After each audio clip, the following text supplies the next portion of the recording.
ಅಣ್ಣ ಅತ್ತಿಗೆ. ಬಾ ಅರ್ಜುನ, ಬೆಂಗಳೂರಿನಿಂದ ಈಗ ಬಂದೇನಪ್ಪ. ಹೌದಣ್ಣ, ಈಗಲೇ ಬಂದೆ.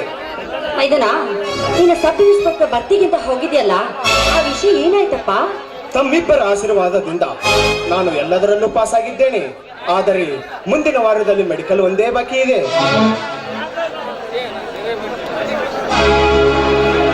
ಸಂತೋಷವಾಯಿತು ತಮ್ಮ, ಸಂತೋಷವಾಯಿತು.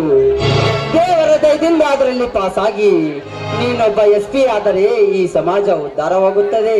ಅದೇ ನನ್ನ ಆಸೆ. ಅದೇ ಆಸೆ ಹೊತ್ತಿಕೊಂಡು ನಿನ್ನ ತಮ್ಮನಾಗಿ ಹುಟ್ಟಿದ್ದ ನನ್ನ ಈ ಕಲಿಯುಗದಲ್ಲಿ ಅತ್ಯಾಚಾರ, ಕುಲಕ್ಕೊಂದು ಕೊಲೆ, ಸುಲಿಗೆ ನೋಡಿದರೆ ನನ್ನಂತ ಕಲಿತ ವಿದ್ಯಾವಂತನಿಗೆ ನಾಚಿಕೆ ಬರ್ತೀವಿ. ಅವನ್ನೆಲ್ಲ ಮಟ್ಟ ಹಾಕಲು ನನ್ನ ಪ್ರಾಣವನ್ನೇ ಕೆಟ್ಟ ರೌಡಿಗಳೊಂದಿಗೆ ಹೋರಾಡಿ ಸತ್ಯವು ನೀ ಕೃಷ್ಣ ಅಂತ ಹಿಂದಿನಿಂದ ನಾನೇ ಸಿದ್ಧವಾಗಿ ನಿಲ್ಲುವೆ. ಯುದ್ಧಕ್ಕೆ ಸಿದ್ಧನಾದಾಗಲೇ ಅಂತವರಿಗೆ ಬುದ್ಧಿ ಬರ್ತದೆ ತಮ್ಮ. ಆದರೆ ಏನು ಮಾಡೋದು? ತಮ್ಮ ಕುಟುಂಬದ ಸುರಕ್ಷತೆಗೆ ಹೆದರಿ ತಮ್ಮ ಕಾಕಿಯ ಕರ್ತವ್ಯ ಎಷ್ಟೋ ಅಧಿಕಾರಿಗಳು ಮಾಡ್ತಿದ್ದು ದುರ್ದೈವದ ಸಂಗತಿ.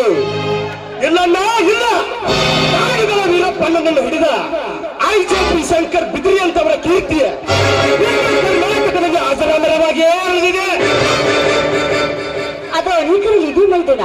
ಆದ್ರೆ ಅರಣ್ಯ ಅಧಿಕಾರಿ ಹೋಗಿರೋ ಆ ನನ್ನ ತಂದೆ ಆ ರೌಡಿಗಳ ಜೊತೆಗೆ ಹೋರಾಡಿ ಅವರ ಕೈಲಿ ಸತ್ತು ಹೋದನಲ್ಲ, ಈ ಲಾಭ ಯಾರಿಗಿದೆ ಮೈದುನ? ಈಗೆಲ್ಲ ಲಾಭ ಯಾರಿಗೆಂದು ಹೆದರಿ ಕುಳಿತರೆ ಆಗುವುದಿಲ್ಲಮ್ಮ. ನಾಡಿಗಾಗಿ ವೈರಿಗಳನ್ನು ಹೋರಾಡಿ ಮಡಿದವನು ವೀರ ಸ್ವರ್ಗ ಸೇರುತ್ತಾನೆ. ತಂದೆಯವರು ಆ ಕಾರ್ಯ ಮಾಡಿದ್ದಾರೆ. ಆದರೆ ಒಂದು ಮಾತು ನೆನಪಿನಲ್ಲಿ ಇಟ್ಟುಕೊಳ್ಳುತ್ತಿಗೆ, ಮುಂದೆ ನಾನು ಪೊಲೀಸ್ ಅಧಿಕಾರಿಯಾಗಿ ಬಂದರೇನು, ಹೀಗೆ ರೈತನ ಮಗನಾಗಿ ಉಳಿದಿರುವನು. ಮೋಸದಿಂದ ನಿಮ್ಮ ತಂದೆಯನ್ನು ಕೊಂದ ಅದಮುರಾರಿ ಆಗಿದ್ದರು ಸರಿ.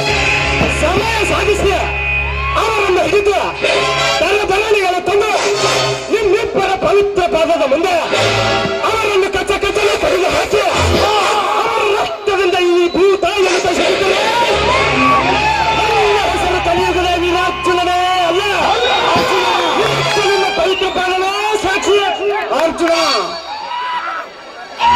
ಹೌದಣ್ಣ, ಗಂಡ ಕಷ್ಟ ಈ ಕನ್ನಡದಲ್ಲಿ ಕುಲದ ಕಲಹವನ್ನು ಎಬ್ಬಿಸಿ ನಾಡಿನ ಸಂಪತ್ತನ್ನು ಲೂಟಿ ಮಾಡಿ ಸುಮಂಗಲಿಯ ಮಾಂಗಲ್ಯ ಹರಿದು ಬಡವರ ರಕ್ತ ಕುಡಿದು ಆ ಬದುಕುವ ರಕ್ಕಸವನ್ನು ಕೊಲ್ಲುವುದೇ ನನ್ನ ಗುರಿ.